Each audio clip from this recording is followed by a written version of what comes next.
NCR. So first thing is, of course, welcome you all. I seriously welcome you all to the batch, and we are launching a batch today. So this is a DSP, which is a data science pro degree powered by KPMG. So welcome you all once again, and I'm sure that we will make it pleasant learning experience for each one of you present here. So first thing first, now almost we are on the verge of starting the classroom training also. So now even if you see the number of candidates here are what we have done is we have trying to keep very short batches, keeping social distancing in norms.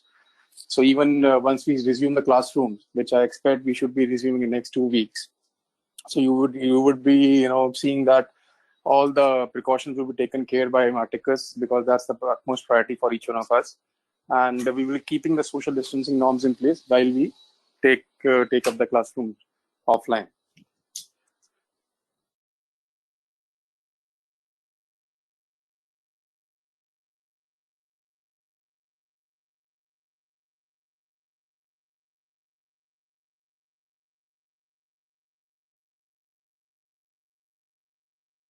Yeah, guys, sorry, I just missed it momentarily. So what I was saying is that we will taking care of all the social distancing norms whenever we move to the classroom, which I see that should happen next 2 weeks from here. So from first week of October, we definitely plan to start the classroom as per the government regulations in place as of now. So that's in store for each one of us. So I'm sure that we will be able to meet each other in person also when we resume the sessions offline.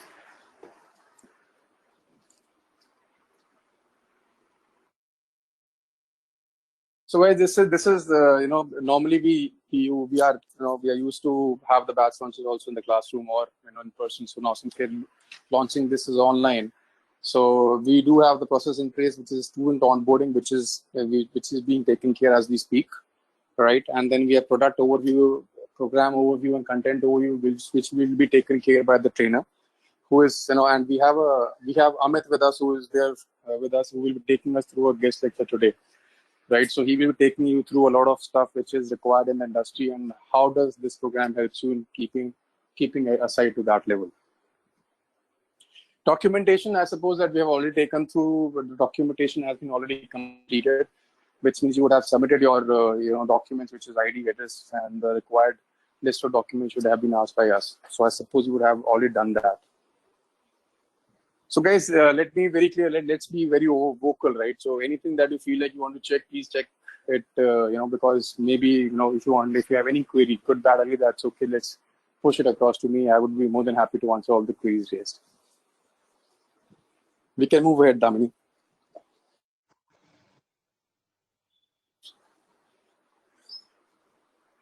So guys, this is why Marticus actually came into existence, right? So we came into existence in 2012. So we are almost 7-8 years old now, and the important vision or mission behind the creation was just to make sure that we see a gap, and we see a gap which is on the ground and required between on the ground level of skill, which is there on the ground, plus which is required in industry.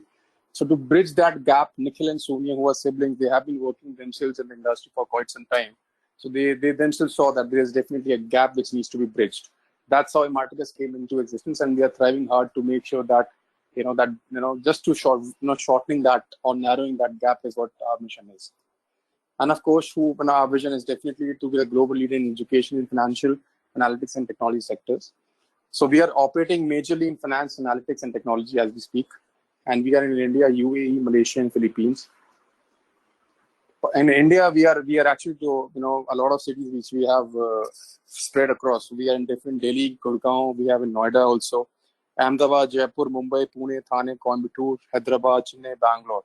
So you have seen almost all the metropolitans plus tier 2 cities we are present as of now, and of course we are expanding ourselves. So recently we would be adding our just for an update, we would be adding to Lucknow and Chandigarh as well. So guys, anything that you want to check Marticus as a mission, vision, or anything that comes to your mind regarding this slide?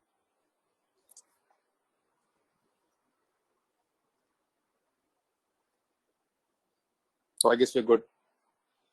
So this is about Emarticus in numbers, guys. So this is what we have been doing for last 7 years, right? So like I said, we came into, we came 2012 and it's already 2020 as we speak, right? So it's almost what 7-8 years now. So we have already trained 35,000 plus training, students who have been, associated with us for, XYZ of the programs, which is we have been delivering finance analytics and technology. So they would have been there. This is the sector which we have been training on. So we have already trained some 35,000 plus trainees there.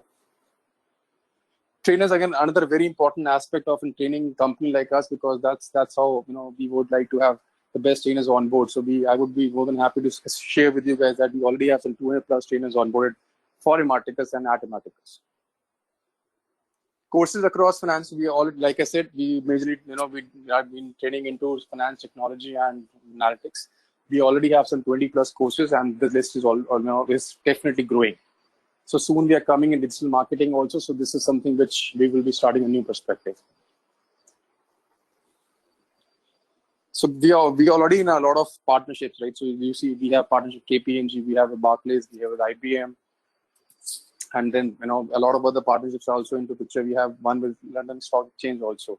So this is what we have been doing, and we already have some more than 480, almost 500 plus, I would say, global partners, which we have partnered with them.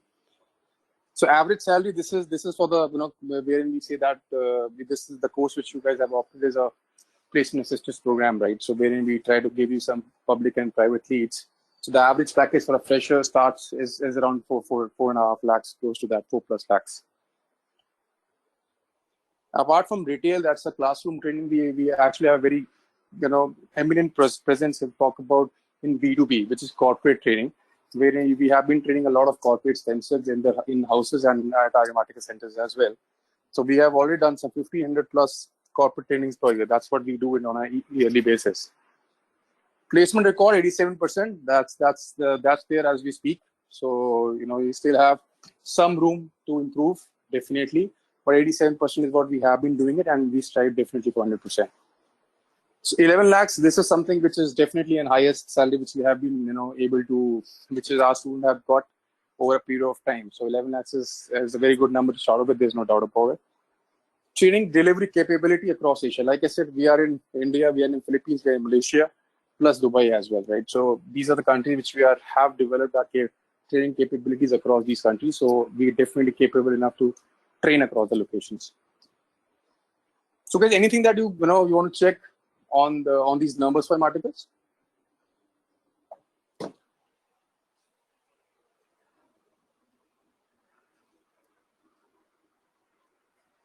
I guess we're good, Damini.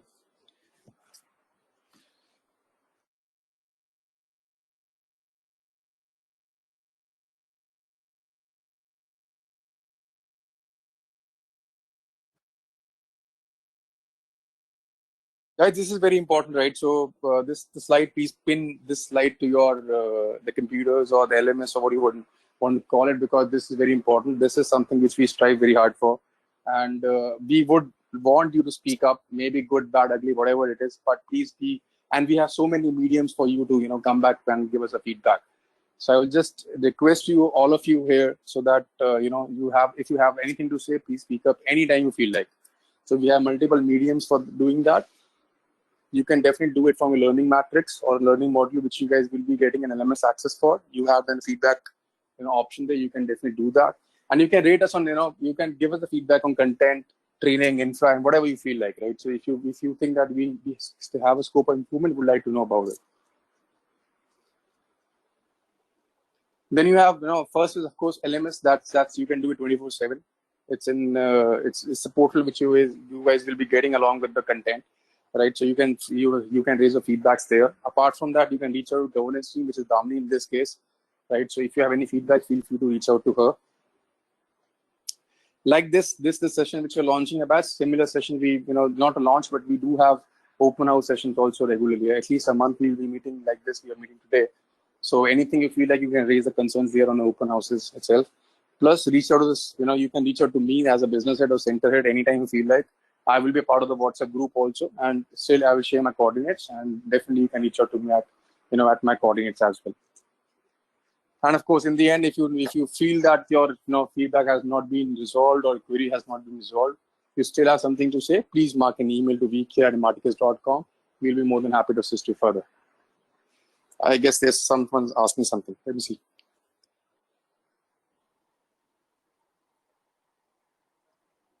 I guess, guys, you were able to hear me, right?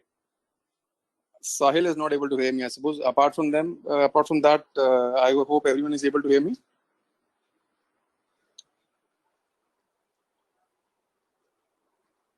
Perfect. So I guess he is trying to rejoin.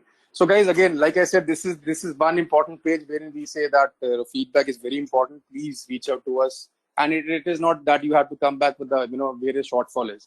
You can definitely rate us positive. Also, we would like to hear, and I would personally like to pat the back of an employee or the training or anything that you feel like is going amazing for you guys.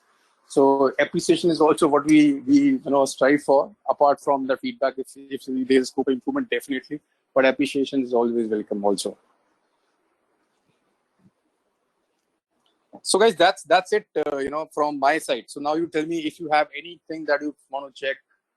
This batch has I have not heard even a single person raising any questions. So anything that you feel like, or you want me to ask anything, I will do it random. There's no problem.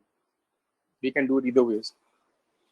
Idea is just to break the ice so that everyone tries. The people who have been in the batch definitely doesn't know each other. So we have to break the ice somewhere so that once we move to classroom, you are familiar with the names at least.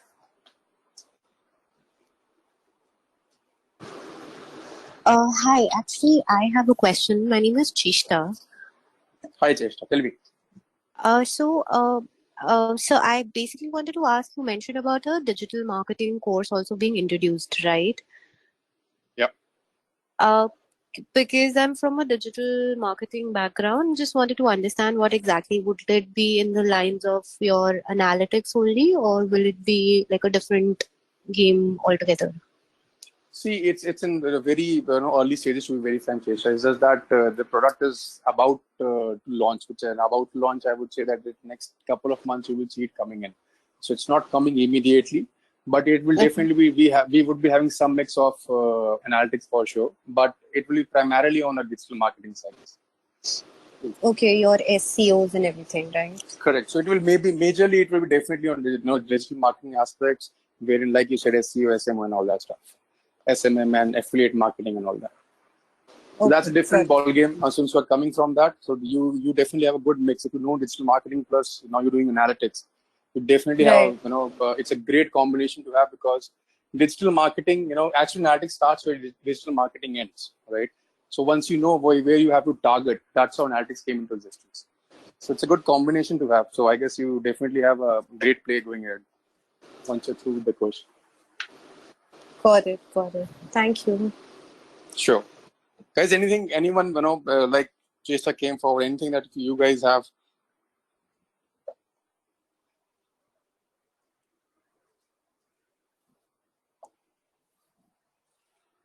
So guys, I guess we are good, right? So I'll just tell you what we guys have in store for you guys now. So we have governance and training, right? So training would be taking you through the curriculum of the program which you have of the DSP, that's a data science pro degree, and then you will be hearing from placements team as well, right? So and then again, Amit will take over and he will take you through the first session or a guest lecture and maybe introduction to the analytics side. So guys, I'm sharing my coordinates on the chat here, right? So anytime you feel like you have something to say, please speak up. And everyone at Imartic is pretty much approachable, right? So like I said, in the end, I would repeat myself, please give the feedback, good, bad, ugly. Good are also welcome. Ugly is definitely we want to hear. We're striving pretty hard for, improving wherever required. Right, guys, thank you very much. Damini will take it forward from there. And hope to see you soon. Like I said, we should be launching the classroom in first week of October for sure. That's as per the government present guidelines. And we will be doing it, keeping everything with social distancing and everything precaution which are required to make. We would be actually making more than that, right? So thanks a lot, guys, for taking up the data science pro degree. Hope to see you soon. And I'm sure that we will be giving a present service, training experience here. Thank guys, all the best. Damini, over to you. Thank you so much, sir. Thank you for addressing the batch. Hi, everyone. I believe you are very clear with the points which Abhijit sir mentioned just a few minutes back. If any kind of assistance or any doubt come after the session, please feel free and approach to us. We will love to assist you and clear your doubts.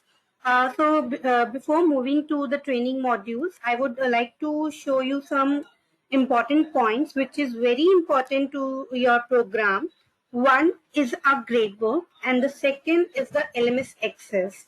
So what is gradebook, how it would be help you? I'm going to address the point first related to the gradebook first of all. So just give me a minute, I just open this properly so you can see. So everyone, gradebook is like your report card. We are having a one, process set up for you all, where you can see your progress toward your program. So this is our criteria and the parameters. So in the gradebook, we define this criteria and the parameter into 3 sections. So the gradebook weightage is total 100% weightage. So we divide it into 3 sections. One, attendance. Second is a mock. And third is the group project. So first criteria is the attendance, which is 30%. Second criteria is the mock, which is 40%. And the group project, which is 30%. Total is 100%. So the attendance is which is taken care by the trainer on every weekend, Saturday, Sunday, and they will going to provide me. And second is the mock. When your all the module like data science, R, Python, SAS, Tableau, all the module cover, then we're going to take your mock on all the in any kind of in any topics. There would be a 101 session with the trainer. And the third point is the group project. So the trainer is going to provide you assign you the group first of all, and after that they're going to assign you the project. So depend on the batch size, it would be like number of 3 students or number of 2 students. They're going to provide you the group project, which is 30%. So the total weightage come is 100%. So this is like our gradebook criteria and the parameters. Do you have any doubt, any questions related to the criteria and the percentage? So if yes, so please ask. Otherwise, I will move to the another slide. Only I have one question. Yeah. I just wanted to ask regarding the mocks. Will those happen after every module, or there will be just one mock at the end of the pro degree program? So it would be happen after completing of all the modules. As I mentioned, that after completing of all the tools, the last tool is your Tableau. After ending the Tableau tool, we're going to conduct the mock and the group projection. Okay. Yeah. Anyone else? Guys, I request you to please answer with yes, no in the chat box window. Because it would be very great. I want this session to be very interactive, so it makes me more understand that you are able to able to understand the points which I am discussing with you. Thanks, Shivangi, Sujoy, Shivangi, Sahil, Cheshta. Others?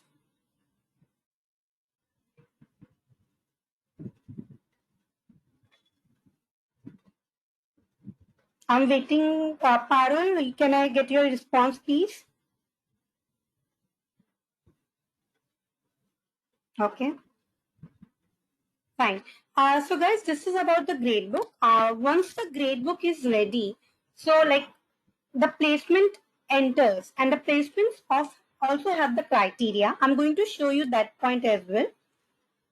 So this is about the criteria of the certification and certificate, and I attach the certification of sample of your certificate and sample.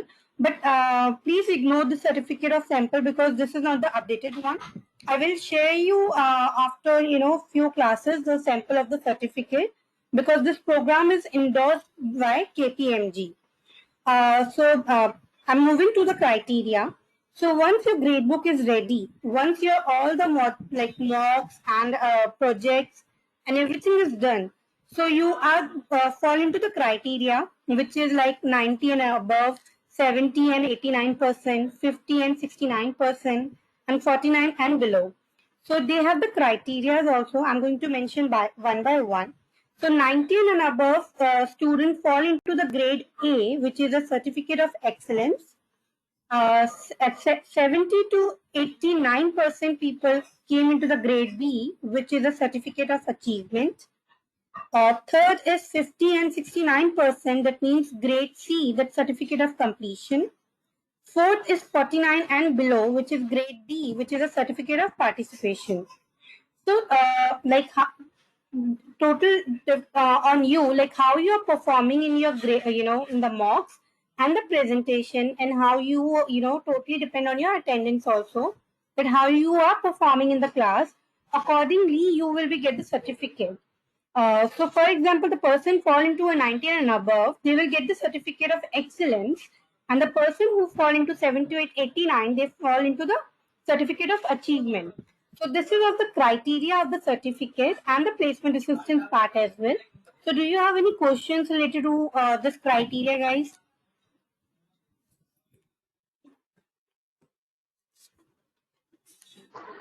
Uh, how will these criteria affect the placement process? So that will be question taken by the placement team. So I would like to, interact with the I will definitely going to arrange the session with the placement by the next weekend on the Saturday, so they can give you the brief discussion on that point. Fine, Sahib? Okay, okay. Yeah. Any question Okay. regarding the certificate part?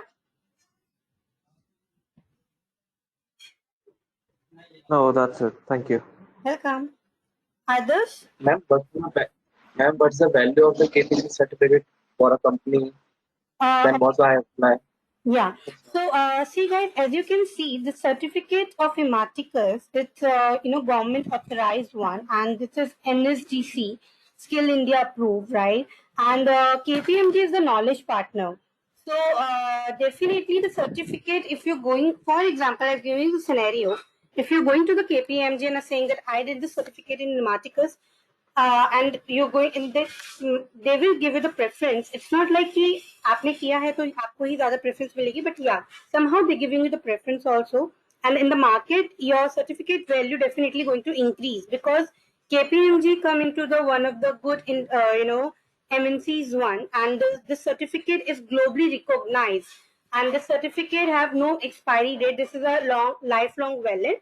So this will help you into the industry, talking about in India or out of India as well.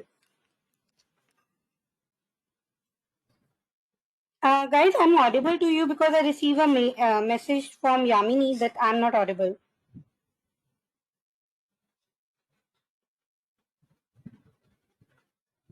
I'm audible to everyone? Okay. Yamini can, okay. Okay. So Abhishek, is it I answer your question right, or you want to ask me any other question? Yes, ma'am.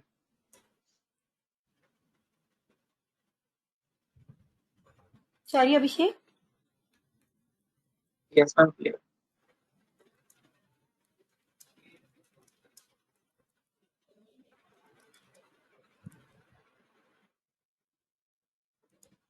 Okay. Fine. Any other question, guys, related to the criteria of the certificate?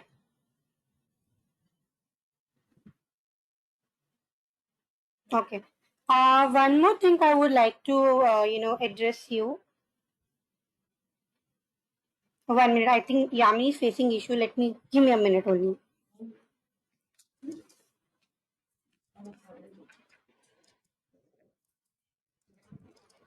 Okay. So guys, this is about assessment. As I mentioned, the second important point, which is LMS access.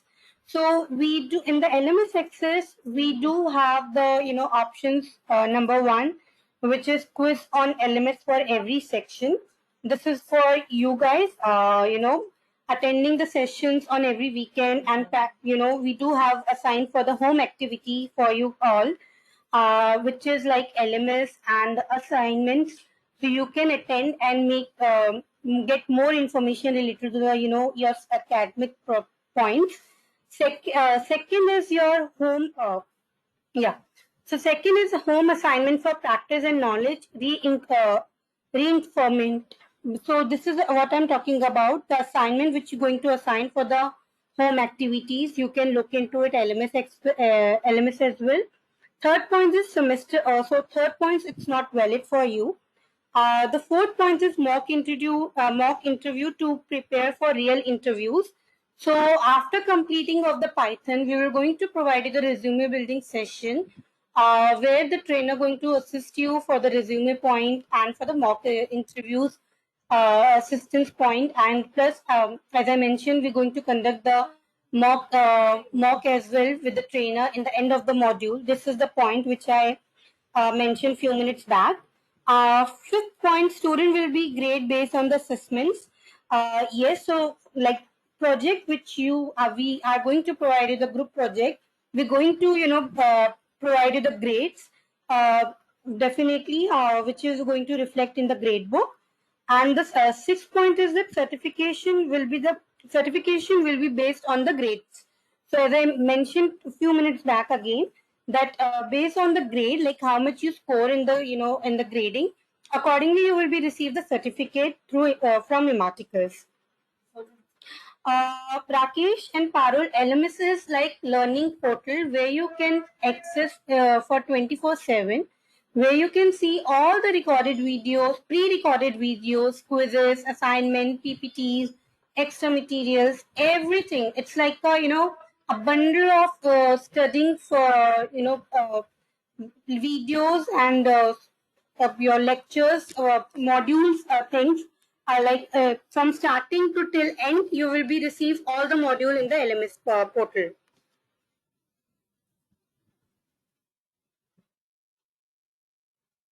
Any question in related to the assessments, guys?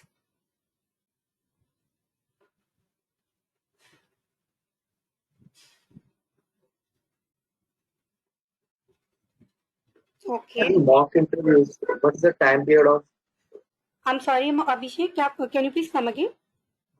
ma'am, what is the mock interviews and So Abhishek, for example, in mock interviews like for example, you're done with your all the modules, and you having a next class for the mock interview. So trainer is going to ask you a question related to the topics which you've done in the class. Either it would be related to the R module, or either would be related to the Python or any tool. So they can ask any question related to the tool, and you need to answer accordingly. okay. Yeah. So it's a 101 mock interview. It's look like a interview session which we do in the company.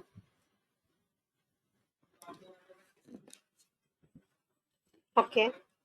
One more thing I would like to assign you. Yeah.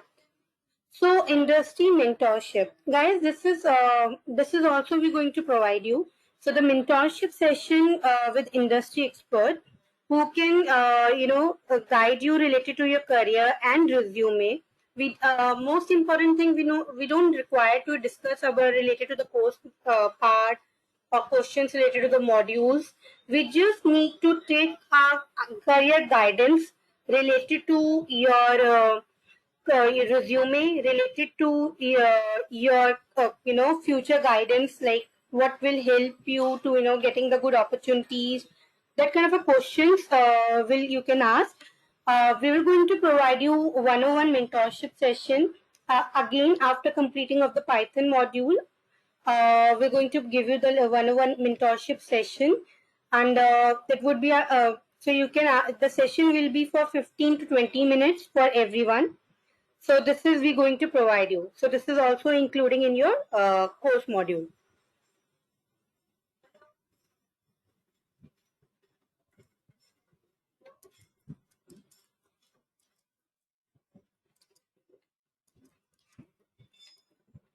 So this is about our mentorship session. Now I'm going to make you through the LMS, like what I'm saying from past 5 minutes, like about LMS. But I would like to show you what is LMS and how it looked like. So guys, this is all about the LMS window. So I am going to provide you the LMS access. They will be asking your username and the password.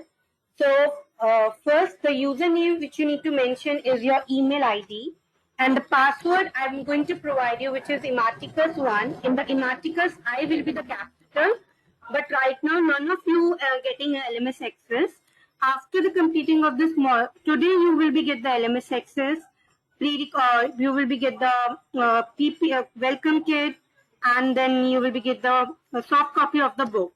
So now I'm going to show you the LMS access. You need to just enter the email ID of yours, then password, then sign in. So this is how LMS looks like. I'm going to show you like how the videos and the PPTs, the quizzes, how it's showing. I'm just showing you. So once you come into your LMS access, your journey will show like, for example, Nikhar joined Ematicus in the Data Science Pro degree program, but he didn't start any course yet.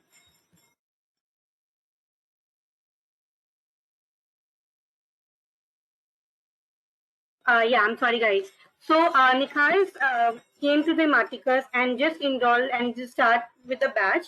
So currently, he didn't start any activity in the LMS access. So this, the course cycle will be show like this. So Nikhar need to be start with the Explore Data Analyst with the R module. Then the topics assigned, like how they need to proceed with the topics wise. So if you don't, and the other options, you can just scroll down yourself, your LMS access. Then you can see there would be an option which is providing for the analytics parts.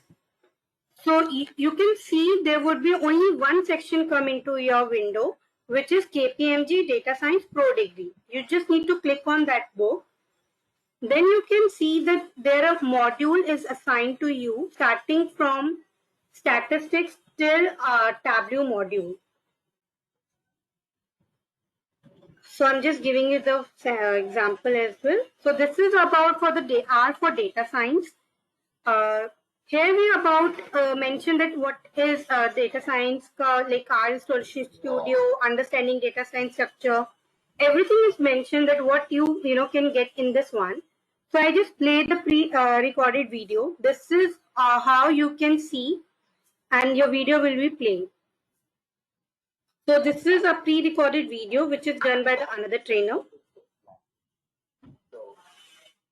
Another thing is that also we provided the PPTs.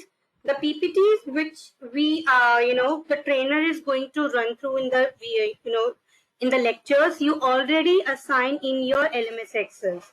So all the PPTs which trainer is running in the class, you also have the same PPT in your LMS access. So there are the PPTs as well. All the PPTs are there. And we do have the quizzes. So like this, there's an in-class exercise for the data science, quizzes on R and data science, additional readings we do have for you. This is about, there's lots of additional readings. For example, additional reading on our markdown reference guide. So this is all about our LMS looks like. Any question, any doubt you want to ask related to the LMS exercise?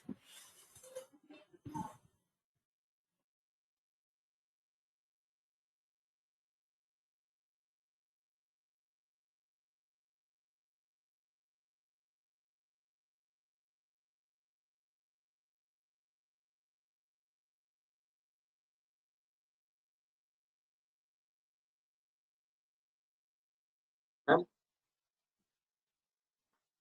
ma'am, Yes, Abhishek. I have a question, ma'am. Mentor is a friendly. If I am stuck in each topic, so they help me. Who will, sorry, can you please ask the question again? Ma'am, mentor is a very friendly. If I am stuck in some topics, they would help me. they have a time to understand me again. Definitely. See, I give you the scenarios. If you guys stuck in, in any topic or any module and you need any assistance from the trainer, so what you need to do simply that you need to mark me an email to the trainer and mark me in the CC, and you can ask your questions to the trainer accordingly. Second, if you're facing any issues related to the LMS access, you can mark me email directly to me. I will assist you on that point also. So any queries, any doubt, any questions, anything. So please make sure that you need to address to me. I can accordingly help you, and I will make you sure that the query which you are raising that will be solved within a 24 hours frame. Ma'am, one thing about LMS access. Abhishek, your voice is not clear. Can you please come again? LMS access what?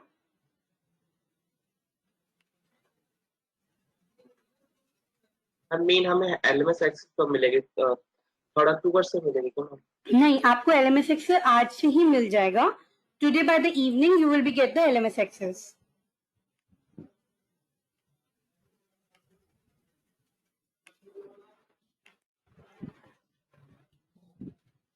Anything else? Guys, any question? Abhishek, Bhuvan, Cheshta, Parul, Rakesh, Sujoy, Shivangi, Varun, any question? Ashish?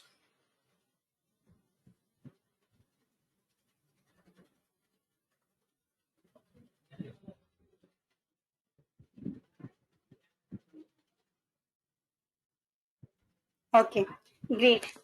So this is all about I shared from my end. And guys, one more thing. So we also have, taking the feedbacks over the LMS access. So we're going to take care the feedback of everyone, once every module is completed, I'm going to share the feedback form in the LMS access. It's a mandatory to submit. And plus, I will take the feedback verbally or in the WhatsApp group every, weekend or after 2 weeks. So I request if any kind of a help, any assistance or any guidance, please feel free to approach to me at any time. In the WhatsApp chat or WhatsApp call, or you can email to me. You already have my all the information, so feel free to approach to me. We would like to assist you in any kind of a queries. And plus, there also the feedback call come from our HO, head of the department from Mumbai office. So Mr. Nikhar going to take care of the feedback. That was the audit call. So he will also take the feedback from you guys as well. That if you queries or do you have any assistance, anything, so they will ask you. So I request to please address that call also and be genuine with the feedbacks and share your queries either with me or when you're getting the audit calls. Anytime you can approach to us. And we do have the Nikhar also in our session who's auditing this session. So Nikhar, I would like to address this batch as from your end also before giving the session to the trainer. So I would like you to come across to the student for a minute and give your introduction. But before moving to you, we do have a question from the student. First, I would like to address, which is Rakesh is asked, ma'am will get the LMS. Yes, Rakesh, you will be get the access by today evening. Did the session earlier, so no question. Okay, Bhuvan, I understand. Yeah, thank you so much. Okay, Nikhar, I would like to ask you to come across to the students and have a brief discussion on you. Sure. Am I audible? Yes, you are audible. Hello. Yeah, Nikhar. Hello. Yes, sir, you are audible. Hello. I guess Nikhar's mic is not working because Nikhar's mic is getting off. Guys, Hello.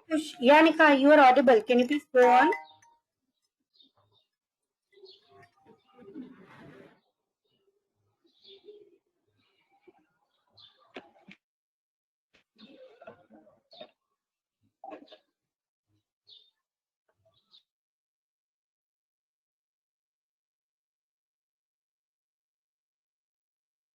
I think there's an issue from Nikhar's audio.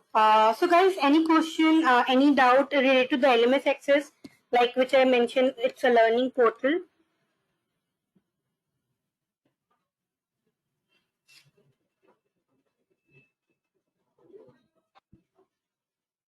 Hello. Yeah, Nikhar, Am I audible? you are.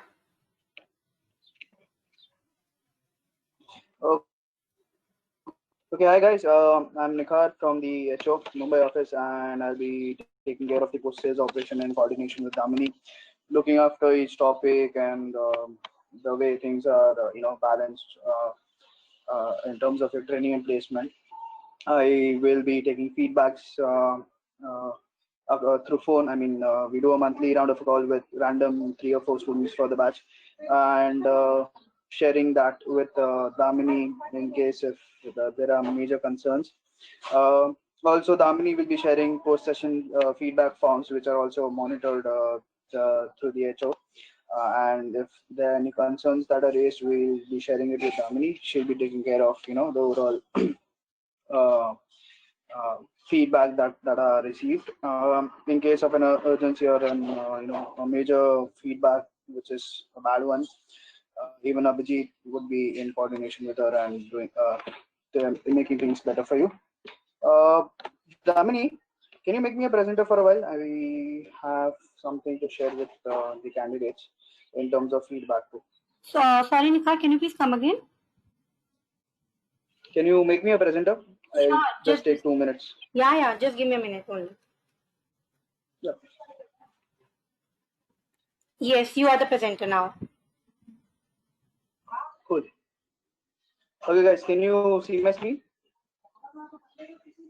Yes, no, quickly on the chat. Yes, we can. We can. So, on the LMS front, there's a new feature which is just rolled out on Friday, which is the contact us button here near the name. If you can see, can you all see? There's a question mark button there.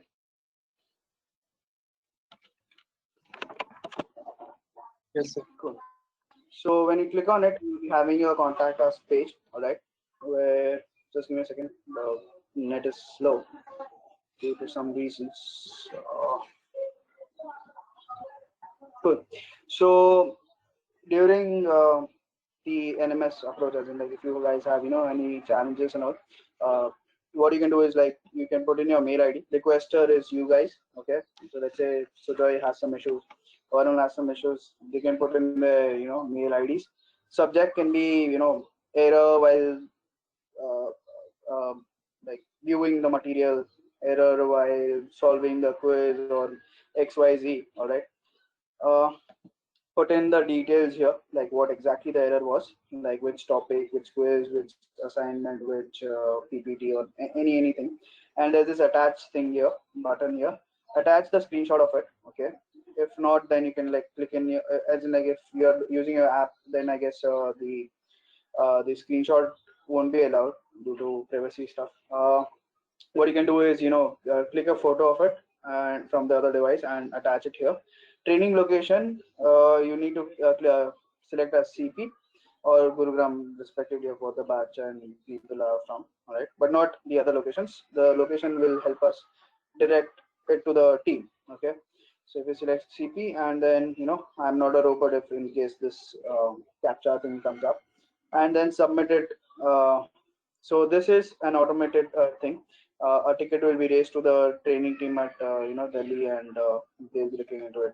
So in case you guys don't want to wait up for my call, the feedback form shared by Amini or any other things, you can like contact us through this option. All right.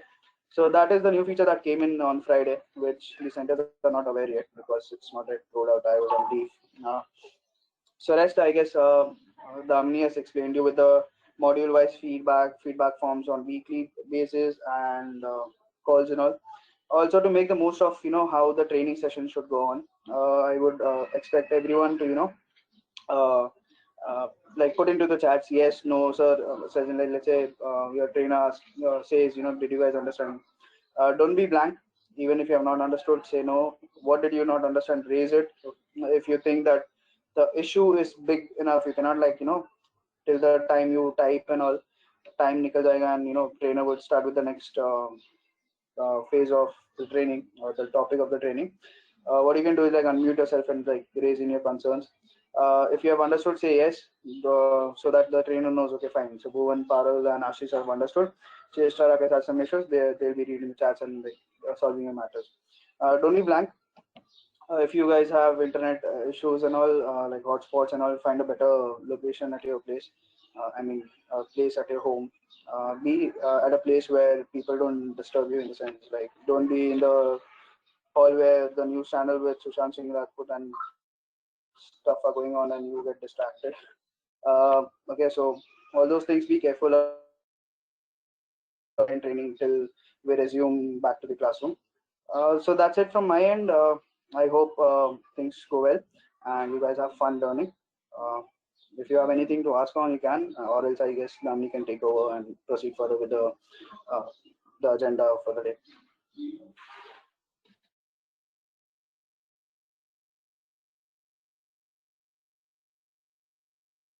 Thank you, Nikhar. Thank you for addressing the batch. Sure. Thanks. Thank you, everyone.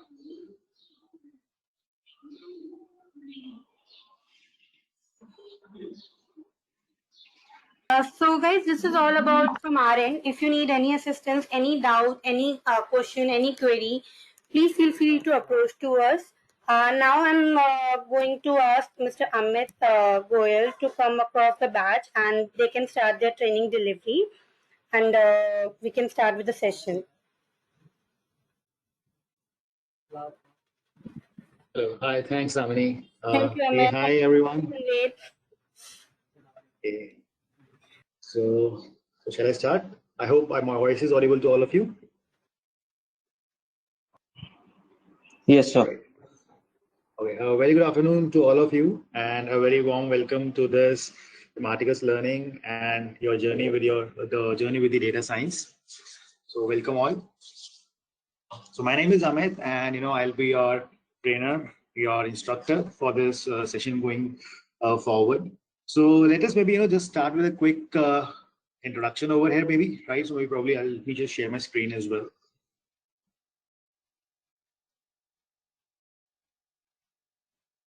Okay.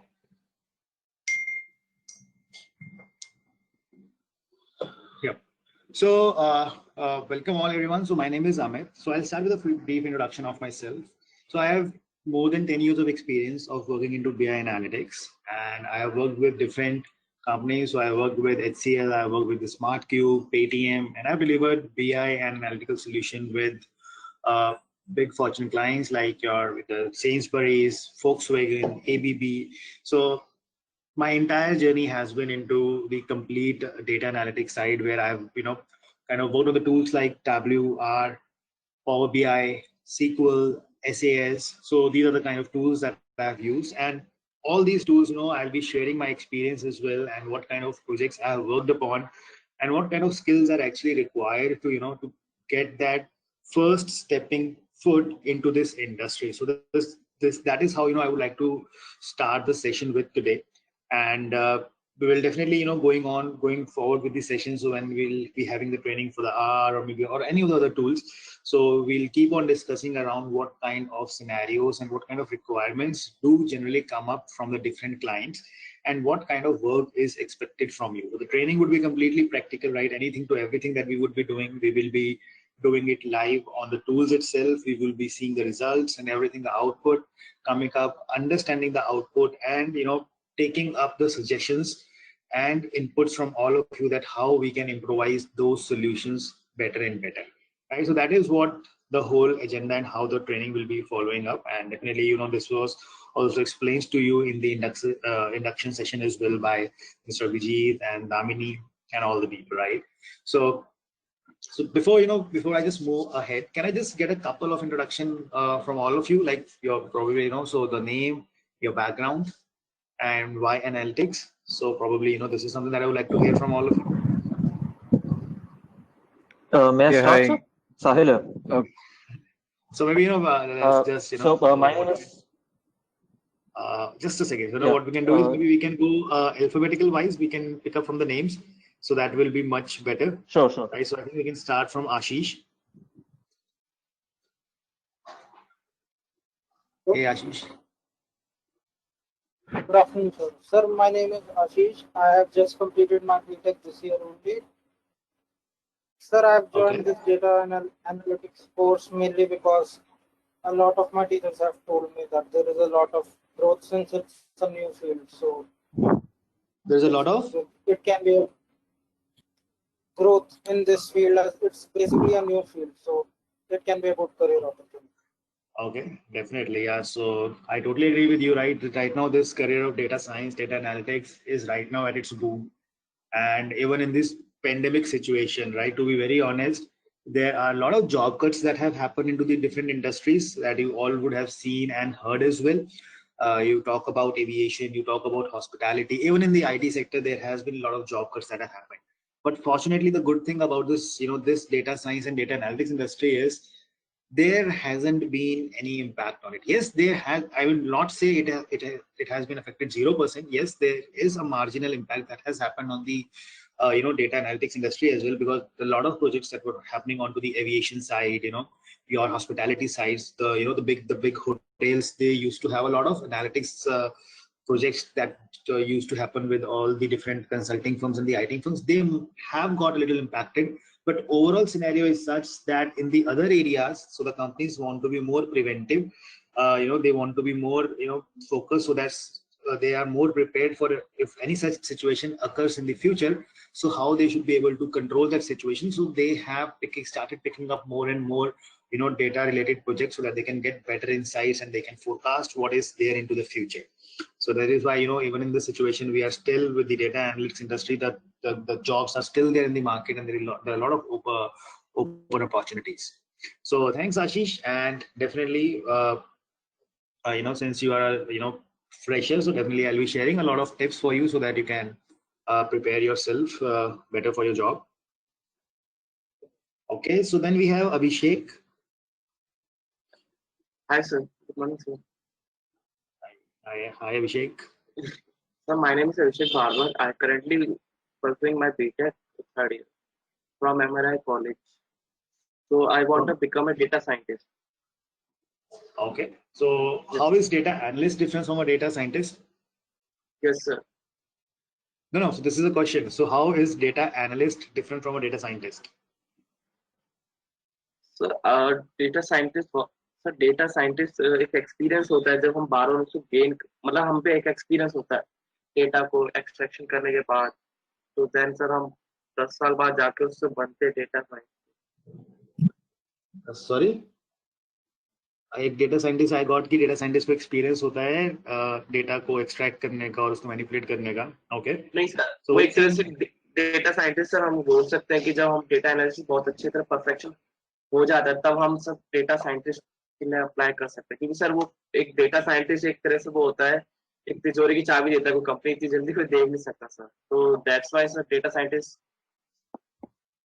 Okay, so definitely, so you want to attain that level so that you straight away jump onto the part of data scientist, right? So I mean your explanation and your understanding is right, and definitely it's a good thing that you have a focus into your mind that what you want to achieve.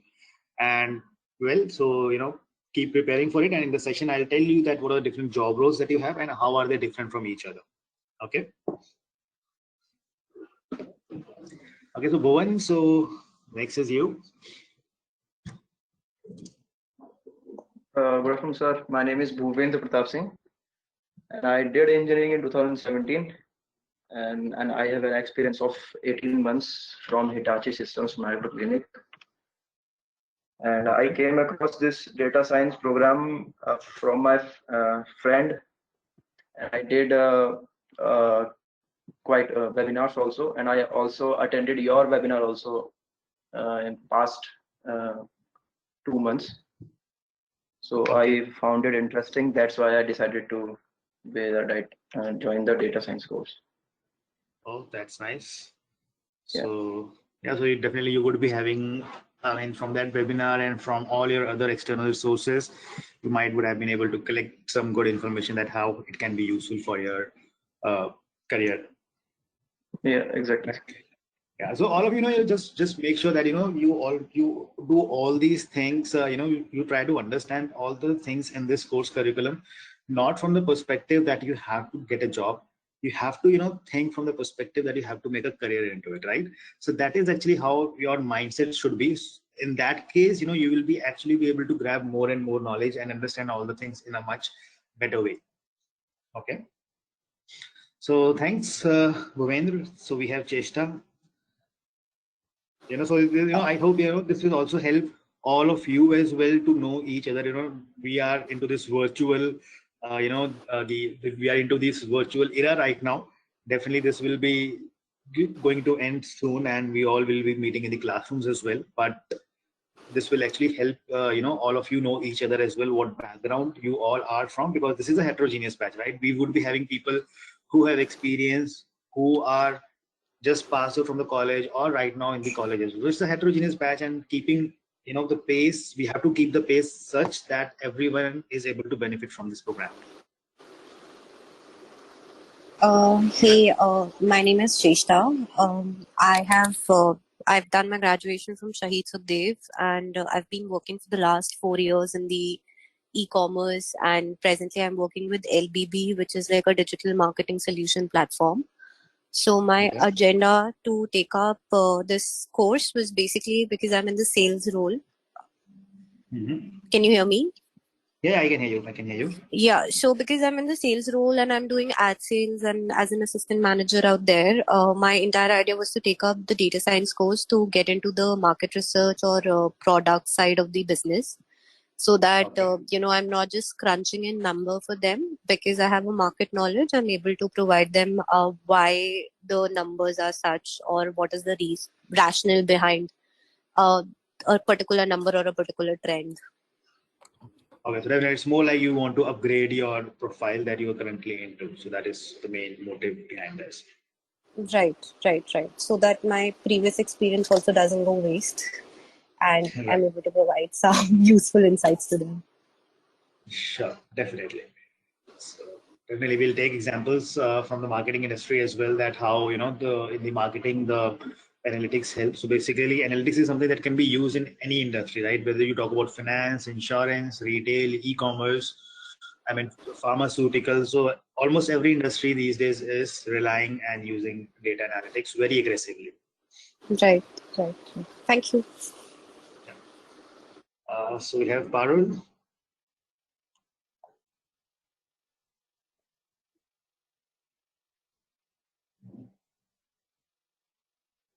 Hey Parul, can you hear me?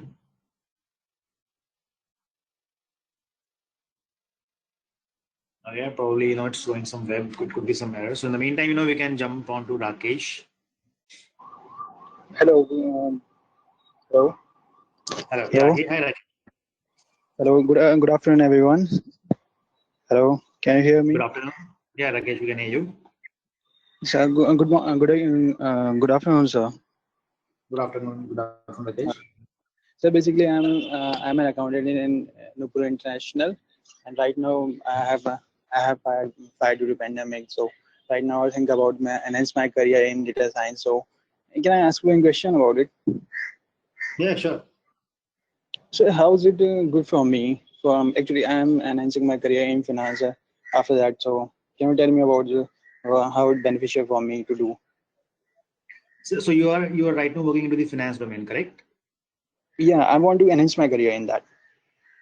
So see, there is a lot of financial analytics that also happen, right? So there are, the financial. You might be working on the P&L reports or the balance sheets. Is that the kind of work that you are currently doing?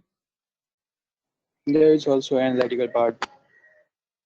Basically, with the help of these tools, what you can do is you can, like, if you take the examples of the banks like American Express, right? You take the example of bank like RBS or your Bank of America, right? These are all financial institutions. Barclays Bank, right? These are all financial institutions. And if you will see, there is a huge demand of data analysts and the data scientists over there in such companies. They want the people who can actually create big financial models, right? So if I give you a small example from the insurance industry, right? So insurance is something that also comes under BFSI. Okay, I hope you can hear me, right? So BFSI, right? It's a big industry which is relying heavily on the analytics. For example, in the insurance industry, all the claims, right? All the policies that are given, they are actually given after passing the profile of every individual or companies through their predictive models. If the predictive model tells that this person is not going to give you a big loss, only then they serve the policies. Now, many of us are only aware of the policies like the general health insurance or probably the automobile, the insurance policies that we have. But insurance industry has reached beyond that. Even today, in today's scenario, in fact, the CEOs are kind of ensured that if CEO takes a wrong decision and the company suffers a big loss, so the insurance company is going to pay for that. So in giving such kind of the insurance policies, you need some models, and all these things are done on the basis of data only, right? So you will be actually going through the profile of all the different through the CEO, collecting all the data regarding that, and all the other CEOs as well, like if in the past what kind of decisions that they took and they were successful. In fact, your satellites and the objects that are sent to the space, they are in fact insured. If they get damaged, the companies pay for them. So there's a big scope and big the things over there. Since in the finance also you are playing with the data, and this industry is also just about playing with the data only. Actually, sir, I have heard about lots of terms and lots of things, so that's why I have decided to enhance my career in that data science. And in future, and if you want to see a prediction of future, so data science is very important for everyone, because data is everything for everything is so important for that. See, data science, just don't think from that, like just try not to think it from that perspective that this is a big tools and everything that you have to learn over here, right? Think it from the perspective analytics is something that we use in our day-to-day life as well. If you will, can anyone give me an example from the day-to-day life where they think that they are using analytics? So day-to-day expenses and all that are day-to-day. The stock market, Ola, Uber, e-commerce sites. E-commerce websites, right? So over there, so see, that you are giving example, right? I'm talking about where in your own personal life you apply the analytics. That okay, this is something that would be a better deal, or it would be a better decision that I would be doing, right? Like you browse, so like maybe you're trying to say that when you go and browse through different websites, suppose you have to buy a mobile phone, right? Over there, what you do is you actually go to different websites and try to collect the data and see, which website is giving you better offers. Right, so that is also analytics only, right? Where you are actually doing a decision making based upon the data that you have collected from the different portals. Okay, same way, when you create a monthly, expenses report for your households, right? Like for example, at the end of the month, at the end of the month, you say, okay, this much amount I spent on the groceries, this much amount I spent on the travel, accommodation, or maybe on the EMIs and all. So after that, you can analyze, okay, that I last month I really spent a lot of money on the on the food. So basically, I need to cut down those expenses. Okay, so that is again, that is data science only. So yeah, so having said that, so we will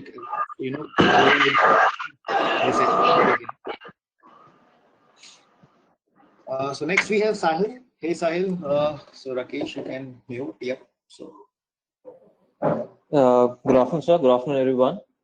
My name is Sahil Ori. I have graduated in hotel. I have my graduation done in hotel management from IHM Pusa. I have worked with Cafe Coffee Day for more than 2 years in the learning and development department. So I was a trainer there, and at present I'm pursuing my MBA in supply chain management. I am in my second year. The reason I want to get into the field of data science is because I've always had a process development mindset, and I've always focused on how we can, make our processes better, make our the organization functions better, and I've always had a knack for analysis. That is the main reason I want to become a data scientist. Okay. right? So that is what exactly analytics And also stands my for. key industries where I'm focusing. Yeah, I just wanted to add one more thing. My key industries where I'm focusing on is healthcare and FMCG. Okay, healthcare, yeah. FMCG also has a big scope, right? Retail industry. So, uh, I mean, since I've also worked a lot into the retail industry, so I'll be sharing some examples that will give you an idea as well that, how analytics is used in those industries. So, That would be great. Shivangi, Thank you, sir. hi, Shivangi. Yeah. Hi, Amit. Shivangi this side. Good afternoon, everyone, and good afternoon, Amit too.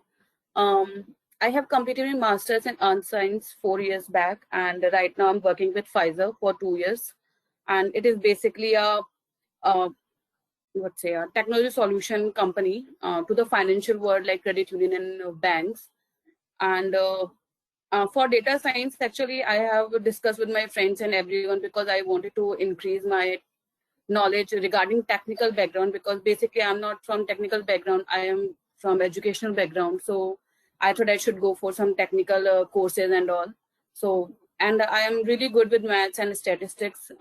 Yes, I'm not very big fan of this language learning, but if it has to do, and then it has to do. So they asked Yeah, me but that I should go for data science. Yeah, sorry. no, go on, please.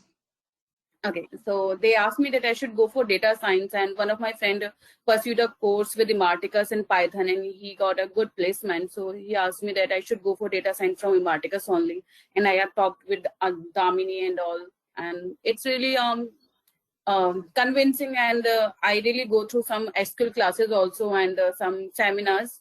So I really intrigued with this course. So I thought that I should learn. And even I enrolled in March. I should have started my course there, but because of some issues, I couldn't join the course. So right now I'm like learning and started my course.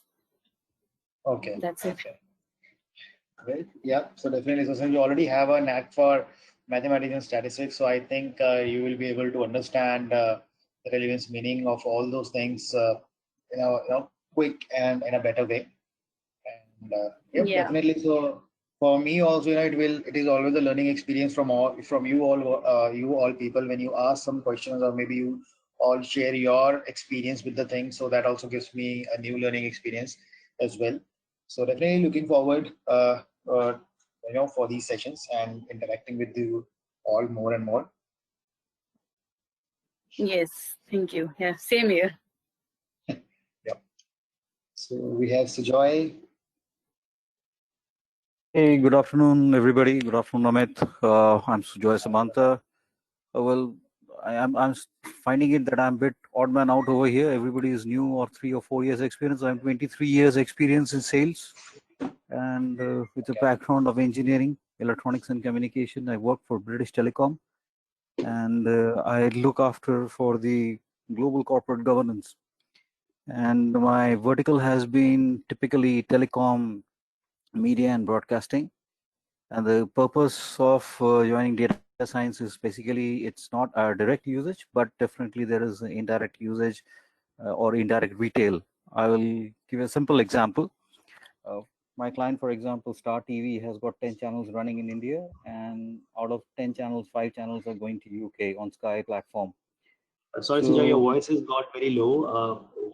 Is it okay now? Now it's better, yeah.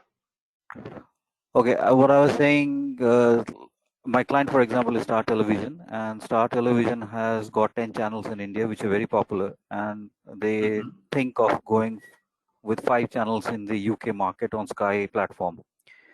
So data science is going to give me a lot of insight whether to launch the channels or not to launch the channels in those markets. So we do a lot of analysis, like what is the kind of population of Indian diaspora, how many Hindi speaking are there, how much are Bengali speaking, or how much are Tamil. So which all channels are to be very, very specific, which we need to get launched over there. In a similar kind of scenario, there is, if they want to go on Singapore, then I have to keep a priority on Tamil channels, because there is a fourth language, which is Tamil, which is very popular in Singapore. So that's the purpose actually. I've been into sales and it gives me a lot of insight while proposing the solution to the customer, that what all market and which all markets you should go and you should not go. So it's more of a consultant role rather than a sales role to my clients. So if that's I it. understand, if I understand it in a correct way, so it's more like, you want to understand the tool so that you can pitch the clients and tell them that why your solutions will help them and how your solutions will help those companies, right? So that Not is only the more. solution, there are two parts to it. One is the technical solution. That is standard technical solution. Okay, this is a solution which I can give it to you. But to give a more consultative approach to the customer, one needs to tell the customer also what all they should do or they should not do. Because the sales, typically what somebody used to do say 25, 30 years back is something like, this is a product and this is what we do. It's no longer that anymore in sales. In sales is typically a data science kind of stuff. So you have some statistics in hand, you get certain more statistics in hand, you do an analysis, and then you tell your customer what kind of solution they need. So this is a trend which has changed over a time period now. Because a little bit I just shared my input because I have worked into the pre-sales as a part in my previous firm. So it was just more like not a complete. I mean, it was like a part-time. As an interest, I worked into the pre-sales kind of a thing.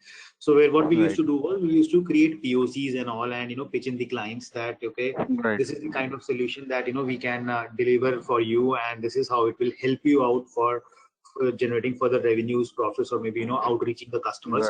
So over there, we used to create PPTs, but definitely since I was already from that analytics background, so I was working as a data scientist already, so I was able to understand those solutions and explain them also in a better way as compared to if there is a non I will say a person who is not from that field and he has to sell that product.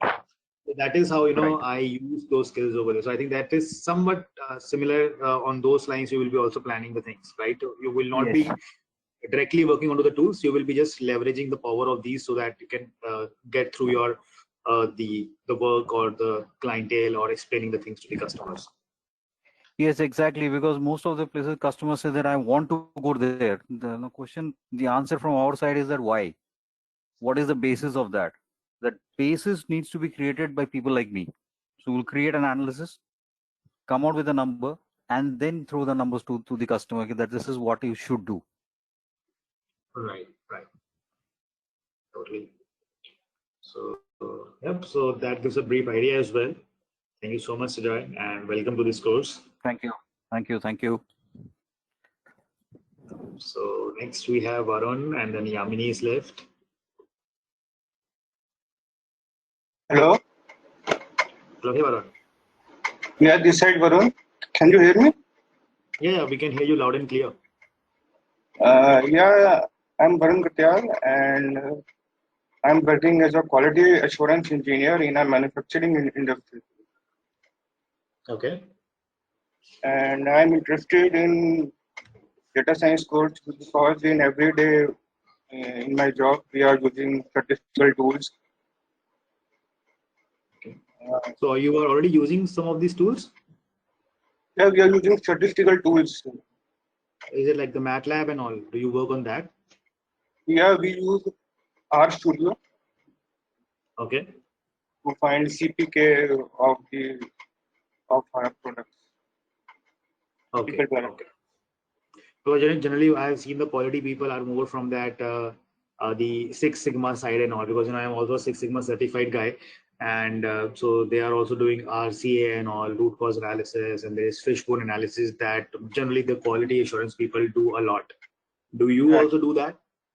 Yeah, we also do it. We find the critical parameters to compare the two products, which is better. Okay. So, yeah. So next, last, the participant for the day, Yamini. Hey, Yamini. Hi, am I audible? Yeah, we can hear you. Yeah. So, good afternoon, everyone, and it was a very nice introduction given by everyone. So, thank you so much. So, I am from complete commerce background from my graduation to post graduation. Since I have done my post graduation in risk management, I have seen the glimpse of data analytics in my curriculum. So, right now, currently, I'm working with Fortis Healthcare Group as an internal auditor. And the idea of joining this course is to extend my knowledge, to measure risk more rationally, more closely, and add massive value for the organization, and of course, to upgrade my skills. So, yeah, that's it, the brief introduction. Sure, no, that was good. So thank you so much, Yamini, and welcome to this course.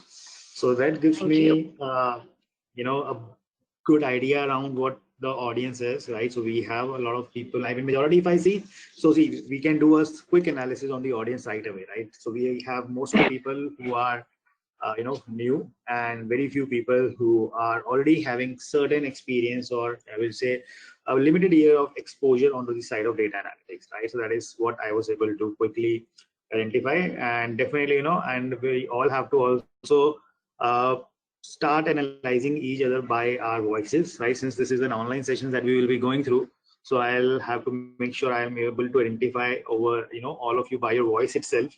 Definitely it will take time. So the moment you will ask a question, so without seeing a name, I should be able to tell that, okay, this is Bhuvan, or this is Rakesh, or Sujoy, or Shivangi, right? So that is how this, you should also do it, right? Voice recognition. We all have that Apple, the Siri, and all these tools which use a lot of, voice analytics. Based upon the voice, they give us the analysis and all. So that is all. Also, we will be, unconditionally, I will say, like, that is not the idea, but still we will be able we will be doing that up in these sessions. So let's start with a brief introduction over here, right? So let's just start with the things.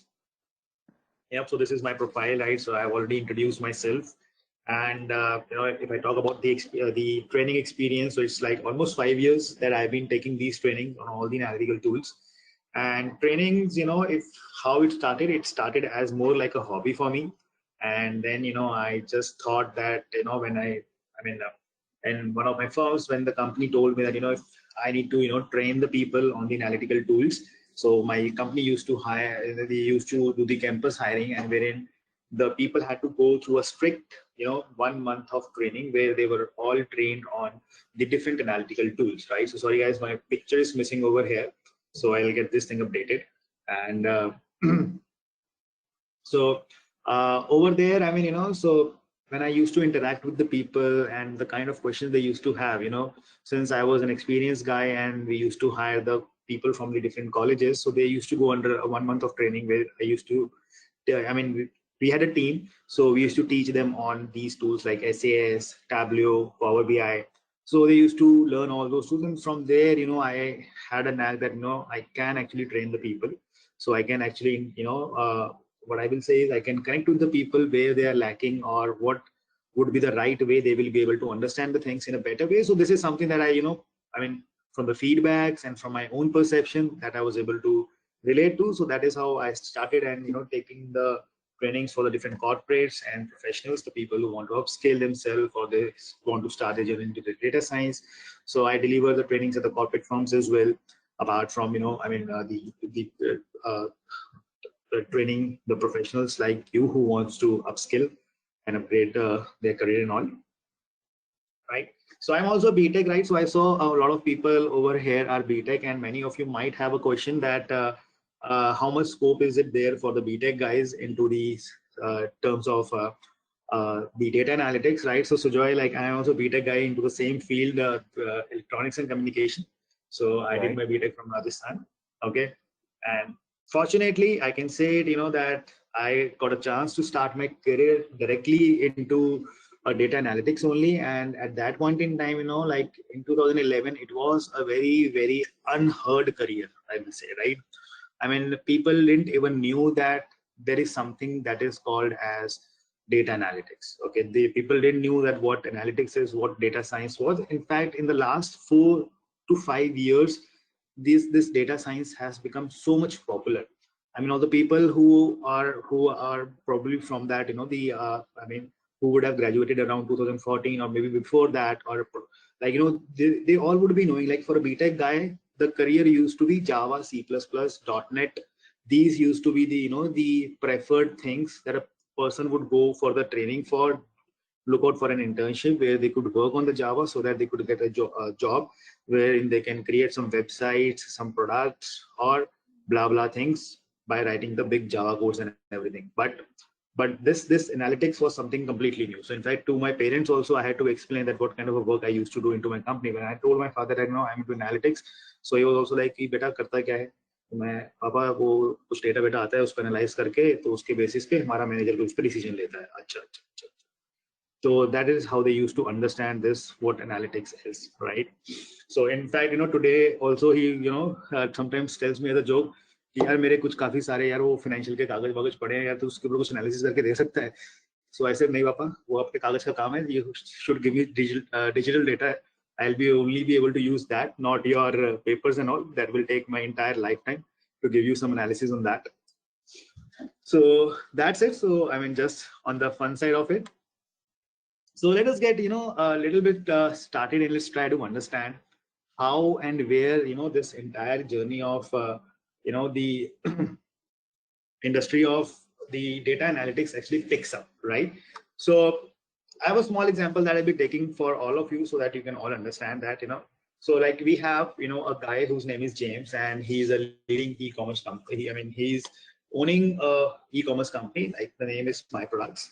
And then there is a guy that is, his name is Harry, and he's an analyst in the same firm. And then there's a third lady whose name is Amy, and she's a freelance business consultant. Now, what happens with this company is, so I'm just, starting this thing with a small story. So we will try to connect the dots and understand what data science is all about. So it started in 2012. The company was, an upcoming e-commerce retail organization, and they were having good profits. They had a profit of around $2 million in 2015, but this growth was short-lived. After a couple of years, the company saw that their profits were going down, their revenues were going down. So now that was an area of concern for them. So that is why the meeting happened, and all the people were sitting on a table and discussing what could be the reason that, why those things are happening, why the revenues and profits are going down. Now, after the complete discussion that had happened, so that is when, first of all, what happened was they collected what are the different challenges that these companies have, right? That was the first area of concern. So now, this is a very practical scenario that we all will be talking of as well. The first challenge, not just for this, the dummy company that I'm showing you over here, for any company, right? For any company, when they start their business, when they start their operations, right? No company starts with a very, very defined approach, right? All the companies, they start in a very, very scattered way, and data is something that always takes the least priority. That is something that happens with every company. They know that they will be generating the data, but still what they do is they give the least priority to the data that is generated. And as a result of which, what happens is, over a period of time, when the business is into the growing phase, they don't put much focus onto the data that is being gathered, and their focus is on more in terms of more.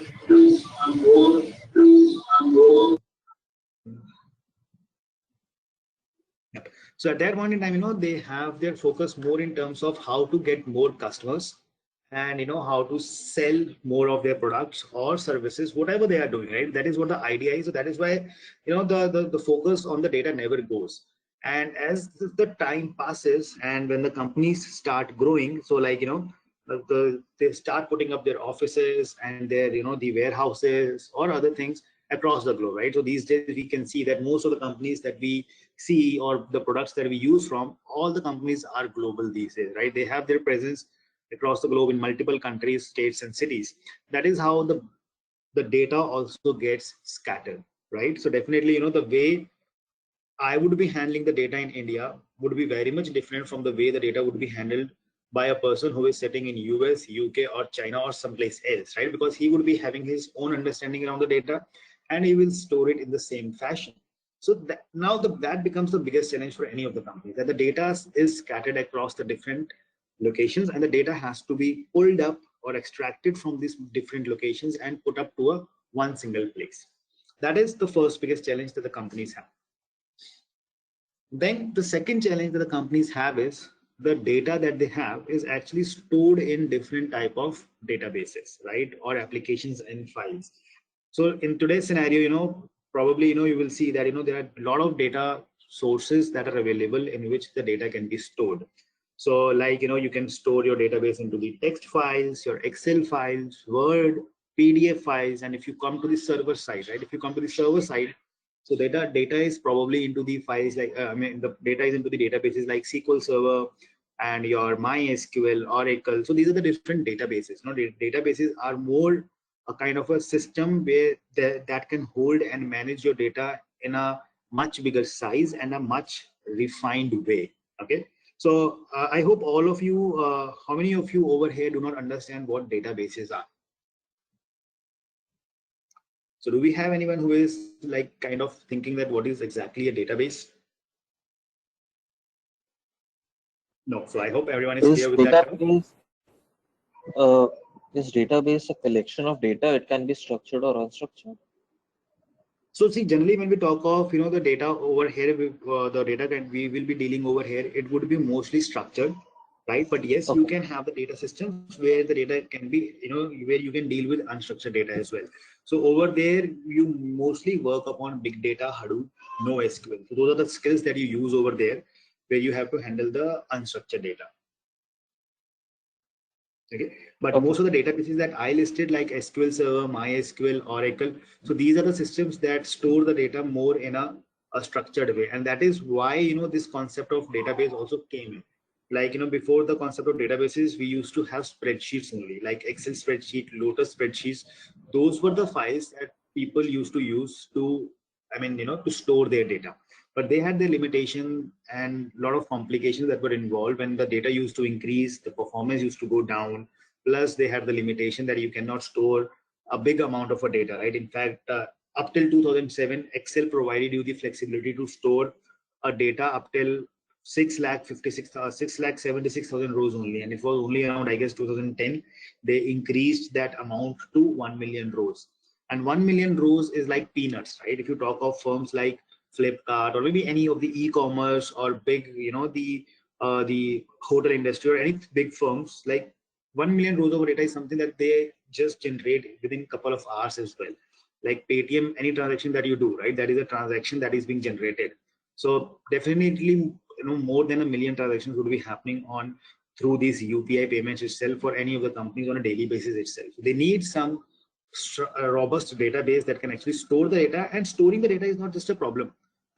The performance is also one of the concerns that every company has, that if I have stored big amount of a data and I have to fetch the data out from there, it should not happen that my queries that I am writing to fetch that data, they are taking hours and hours to give me the data, right? So performance also matters. So like today, all these tools that we have, in fact, like previously we used to work on majorly, the companies used to use the databases like MySQL, SQL Server and all.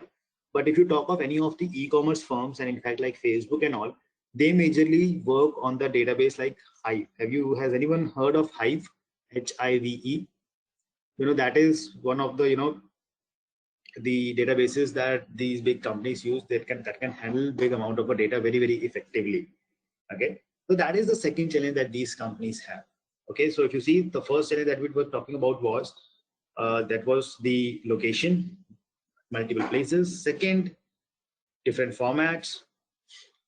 And now the third is, this is not like a challenge, it is more like the ultimate solution.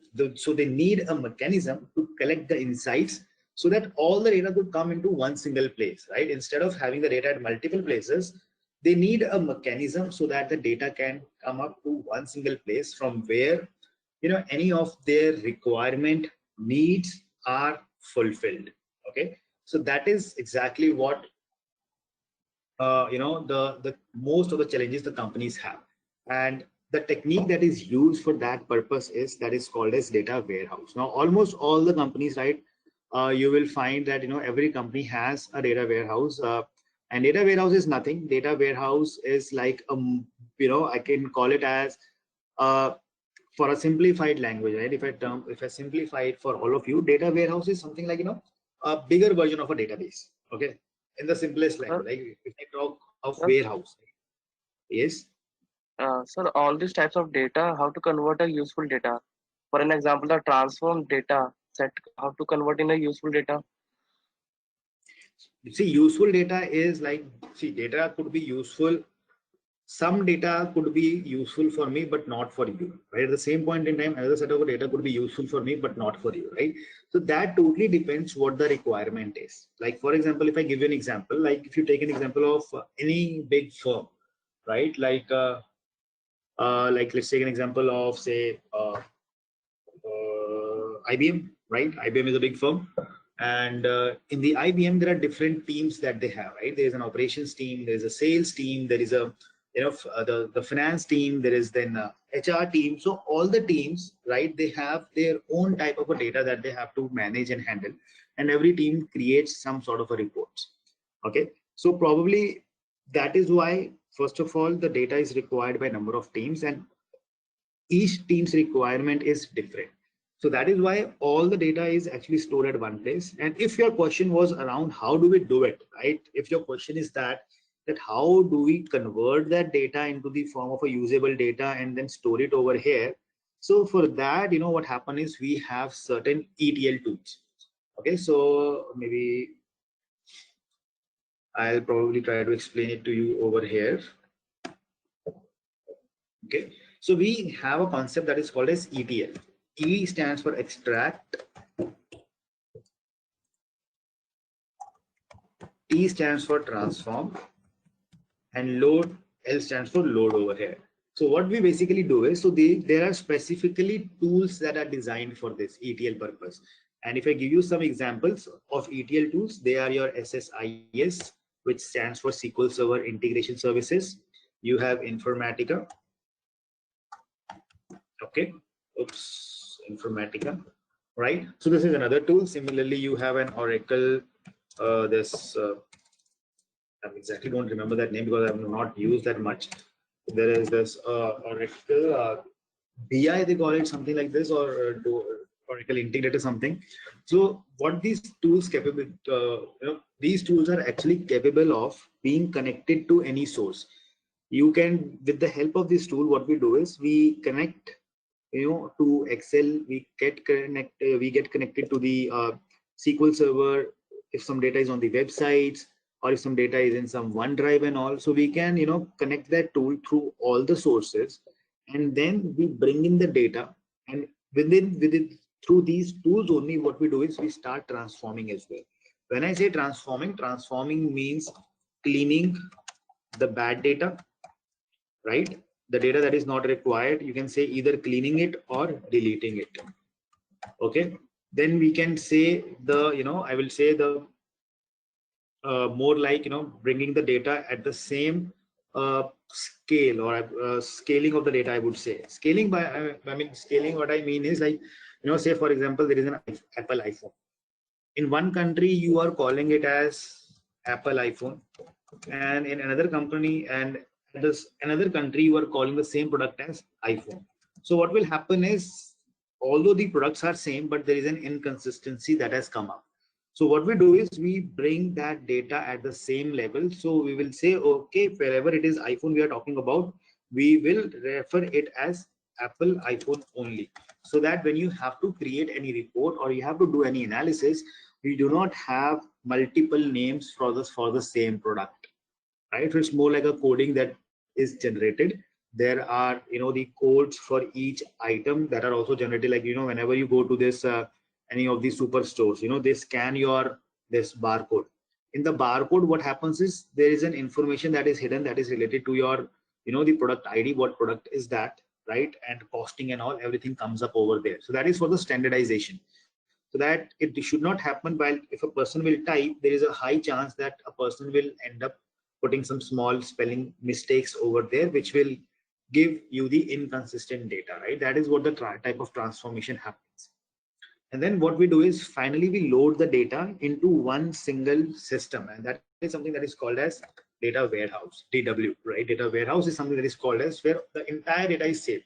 So, but you do not have to worry about all these things, right? Because as a data analyst, data scientist, this is not your role. This is not your role, how the data is being managed, how the data is being stored, how is it being transformed, right? Because these are the kind of roles that are done by the data, the database administrators, database developers.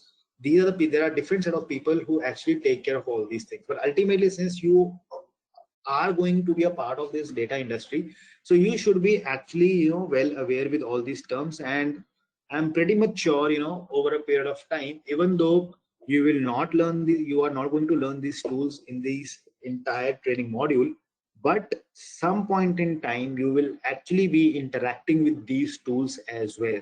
Because data science is a very, very big industry. It is not just related to the R, Python, Tableau, and SAS, right? There are a lot of tools that are used into this industry, and you will be learning many of the tools while you will start working and start you will be deployed on the projects. You will actually get face to face with a lot of tools at that point in time. Okay, so anything, any doubts, any questions up till here, anyone? I mean, I'm trying to keep the things as simple as I can so that all of you can understand. And in case if you feel my pace is fast or too slow, you can also let me know on that.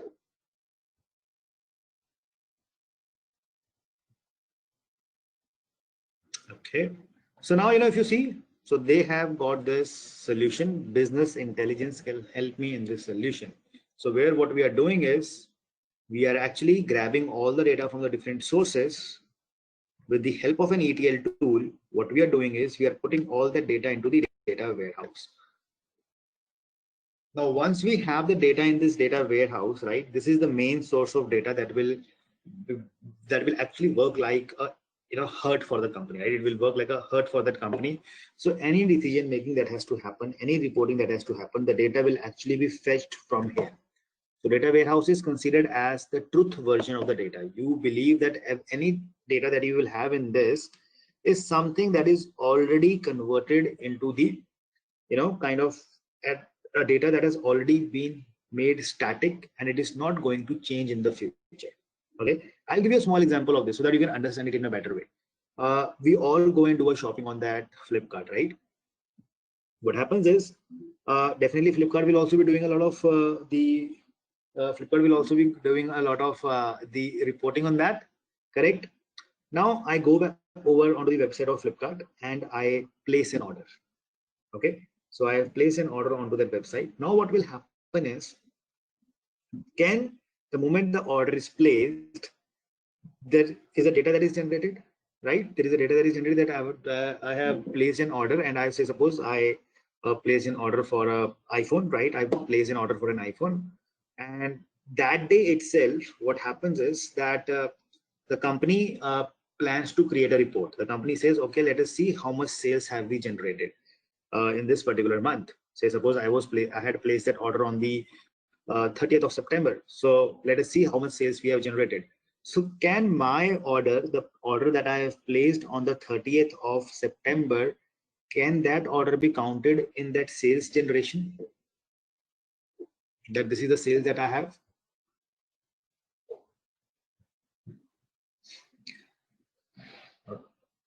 No. So Parul says no. Yes, Sujay, definitely you can ask the question. Yeah, see, coming to your question, yes, it can be counted as a sale because it's all about depends on the strings which we are giving in. If it is between 1st September to 30th September, and the sale which has happened on 30th September will be counted in, unless we give it 29th kind of stuff. So my answer is yes. Okay. So yeah, so definitely I'm open to all. So someone says, so like if anyone has said no, so what's the reason for that? So like Shivangi, Parul says no. Why can I not count that up?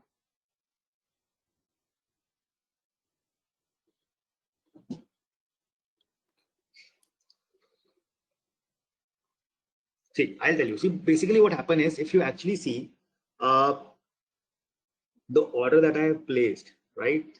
That sale as of now is not confirmed. Okay. like we have on a Flipkart or on any of the e-commerce portal, there is a 14 days window in which, what can happen is that I might return that product. Okay. So if I come back and the product is delivered to me, and then what I say is that, this order, I didn't like it. I would like to have a cashback on this, on my particular order that I have placed, right? So till the time data doesn't get frozen, right? So you cannot actually use that data for any of your analysis purpose. Because if you will use any data that is not the truth version, the analysis that you would have got, that they would be incorrect, right? But after 14 days, if I do not come back to the Flipkart and say I want to return my product, now nothing can happen on that, right? I have passed my policy, so my order cannot be returned. So the sales that was generated, now it can be sent into this data warehouse. That will actually be counted as a part of my sales. But, and you just take an example, right? So if on a daily basis, there are, millions of orders that are being placed on the Flipkart, right? And out of those million orders, there would be thousands of orders that would definitely be coming back as well for a refund or some policy or products change or something sort of that. So that is why, when we talk of a data warehouse or when we start doing some analysis and all, we actually try to grab a data that has got consistent and is not going to change in the future, right? So that is why I said that I cannot use that data, that this was the sales that I generated in the month of September. Making sense, or still any doubts over there? I mean, just to be clear, so that the only data we will consider like past 14 days, right? So that it would not be like with, you said it, cashback or something like that kind of thing, right? Correct. Yeah. Okay. Actually, it is an industry agnostic thing. It depends. Like a lot of shops, if you go, it's clearly written once goods are sold are not to be returned. That is one kind of scenario. Flipkart is going to be another kind of scenario. Right. So yeah, that was the main purpose to tell you was that how do we identify that the data is now a truth version, right?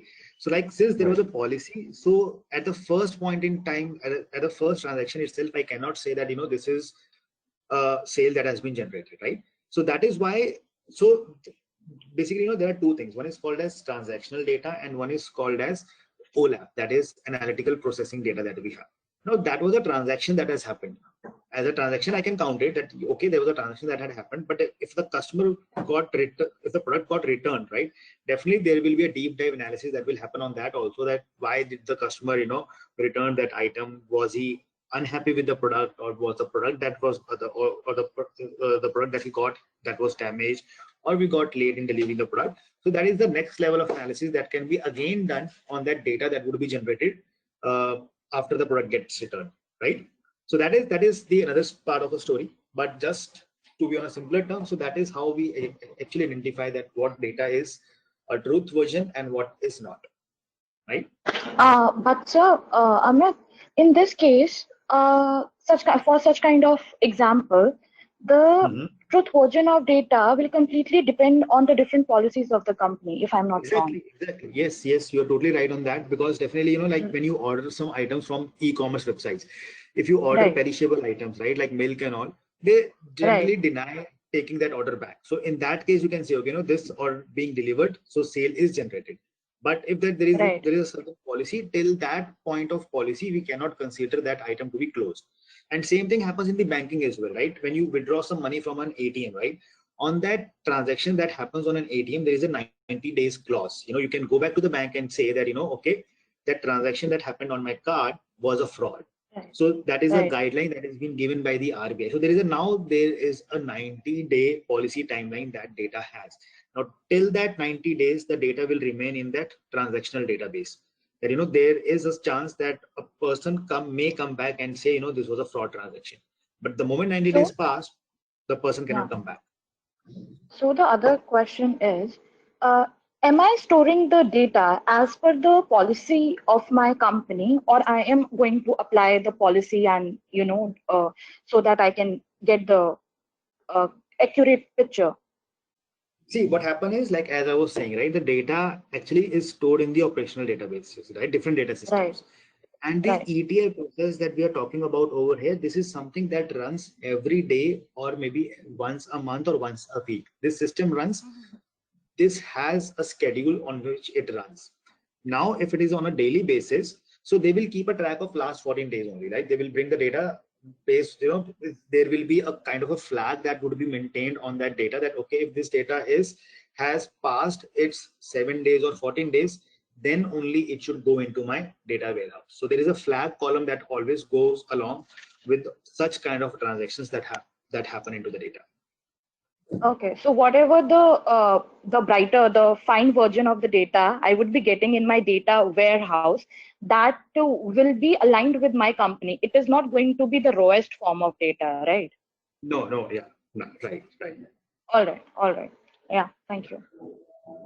Okay, so class, I think that is where, you know, we'll have to take a pause for today, right? So, you know, I just need to jump on for some another meeting, and so definitely, you know, we'll be taking up all questions and exploring more of these things, and we'll be starting with R next week. So let's catch up next week. So, right, so I think we'll have to take a pause for today over here. Amit, one last thing, Sujoy here. Yes, sir. See, I'm a hardcore Mac user. I hope all the tools, whatever we are going to learn, can be used on a Mac. Yeah, you will be able to use them. So R will work seamlessly. Your Python will also work. Tableau, SAS, you might have a little bit of a challenge in terms of, you know, installation, but there is a workaround for that we will discuss when that point comes. Okay, fair enough. But apart So from we that, have the same. We will have the class again on next Saturday or Sunday? Saturday. Saturday, same time, 12 to 2. Yeah, so I think Damini will connect with you and share the timelines and everything. Okay, cool. Okay, guys, thank Right, you so much. Thank you, Amit. Thank you. Thank you. Thank you, everyone.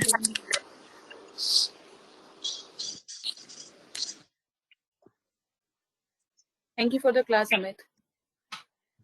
Welcome, ma'am.